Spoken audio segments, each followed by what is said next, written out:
ఉచిత బస్సు ప్రయాణాలు లబ్ధి పొందారు. ఆర్టీసీ బస్సుల్లో ఆడబిడ్డలకు ఉచిత ప్రయాణం డిసెంబర్ 9, 2023 నాడు ప్రారంభిస్తే ఈనాటికి ఆడబిడ్డలు 87 కోట్ల మంది బస్సుల్లో ప్రయాణం చేశారు. దాదాపుగా 2,958 కోట్ల రూపాయలను రాష్ట్ర ప్రభుత్వం రవాణా శాఖకు చెల్లించి రవాణా శాఖను కూడా పునరుజ్జీవింపజేసి 50,000 మంది ఆర్టీసీ కార్మికులను ఆదుకొని ప్రతి నెల మొదటి వారంలోనే వాళ్లకు జీత భత్యాలు అందే విధంగా వాళ్ళ ఆర్థిక వ్యవస్థను బలోపేతం ఈ ప్రజా పాలనలో మనం చేపట్టడం జరిగింది. అందుకే మిత్రులారా, ఆడబిడ్డలకు 500 రూపాయలకే వంట గ్యాస్ సిలిండర్ ఇవ్వడం ద్వారా 43 లక్షల కుటుంబాలకు మేలు చేశాం. దీనికోసం ఇప్పటి వరకు 282 కోట్ల రూపాయల సబ్సిడీని చెల్లించాం. 200 యూనిట్ల కంటే తక్కువ విద్యుత్ వినియోగం ఉన్న ఇళ్లకు గృహజ్యోతి పథకం ద్వారా ఉచిత విద్యుత్తు అందిస్తున్నాం. ఈ పథకంలో 49 లక్షల కుటుంబాలు లబ్ధి పొందుతున్నాయి. దీనికోసం ఇప్పటి వరకు 965 కోట్ల రూపాయల మేర సబ్సిడీ రాష్ట్ర ప్రభుత్వం చెల్లించింది. ఇందిరమ్మ ఇళ్ల పథకంలో భాగంగా ఈ ఏడాది 4,50,000 ఇళ్లు నిర్మించబోతున్నాం.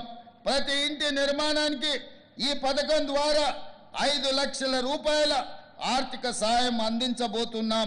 స్థలం లేని వారికి స్థలం కూడా ఇవ్వాలని ఆలోచన చేస్తున్నాం. నేతన్నల కోసం ఇటీవల Indian Institute of Handloom Technology ప్రారంభించుకున్నాం. ఈ ఏడాది నుండే తరగతులను ప్రారంభించాం. దీనికి తెలంగాణ ఉద్యమ దిక్సూచి స్వర్గీయ కొండా లక్ష్మణ్ బాపూజీ పేరు మనం పెట్టుకున్నాం. విద్యా వ్యవస్థలో సమూల మార్పులు తెచ్చేందుకు తెలంగాణ విద్యా కమిషన్ని ఇటీవలనే ఏర్పాటు చేశాం. యువతకు శిక్షణతో పాటు ఉపాధి ఉద్యోగ అవకాశాలు కల్పించేందుకు తెలంగాణ యంగ్ ఇండియా స్కిల్ యూనివర్సిటీకి పునాది రాయి వేశాం. ఈ ఏడాది నుంచే కోర్సులు ప్రారంభిస్తున్నాం. నిరుద్యోగుల భవిష్యత్తుకు భరోసానిచ్చే ప్రయత్నం మొదలైంది. 3 నెలల్లో 30,000 ఉద్యోగ నియామక పత్రాలను అందించి యువతకు భవిష్యత్తుపై ఆశలు చిగురింపజేశాం. గ్రూప్ 1 ప్రాథమిక పరీక్షలు ఎలాంటి వివాదం లేకుండా పూర్తి చేశాం. 11,062 పోస్టులతో ఉపాధ్యాయ నియామకాల కోసం డిఎస్సి నిర్వహించాం. అసెంబ్లీలో ప్రకటించిన జాబ్ క్యాలెండర్ ప్రకారం ఉద్యోగ నోటిఫికేషన్లు ఇస్తున్నాం. ఆడబిడ్డలను కోటీశ్వరులను చేయాలన్న సంకల్పంతో ఇందిరా మహిళా శక్తి పథకం ప్రారంభించాం. వచ్చే 5 ఏళ్లలో 63 లక్షల మంది ఆడబిడ్డలకు 1,00,000 కోట్ల రూపాయలు రుణాలను ఇవ్వాలని ఈనాడు సంకల్పించాం.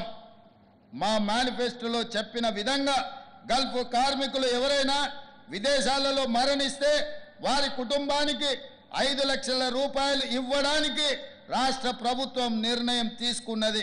గల్ఫ్ కార్మికుల పిల్లలకు ఎక్కువ ప్రాధాన్యతనిస్తూ ప్రభుత్వ గురుకులాల్లో ఉచిత విద్యను అందివ్వబోతున్నాం. గల్ఫ్ కార్మికులు మరియు ఇతర దేశాల్లో పనిచేస్తున్న మన వారి సమస్యలు వినడానికి మరియు సత్వర పరిష్కారానికి ప్రజావాణిలో భాగంగా ప్రజాభవన్లో ప్రవాసీ ప్రజావాణి కేంద్రం ఏర్పాటు చేయబోతున్నాం. వీటితో పాటు గల్ఫ్ కార్మికుల సమస్యల అధ్యయనానికి మరియు వాటి పరిష్కారం కోసం ఒక కమిటీని వేసి దీర్ఘకాలిక ప్రణాళికలు రూపొందించబోతున్నాం. తెలంగాణ సర్వతోముఖాభివృద్ధికి, యువ వికాసానికి, మహిళా స్వావలంబనకు, రైతు సంక్షేమానికి, బడుగు బలైన వర్గాల సామాజిక ఆర్థిక ఉన్నతికి ప్రజా ప్రభుత్వం కట్టుబడి ఉన్నది.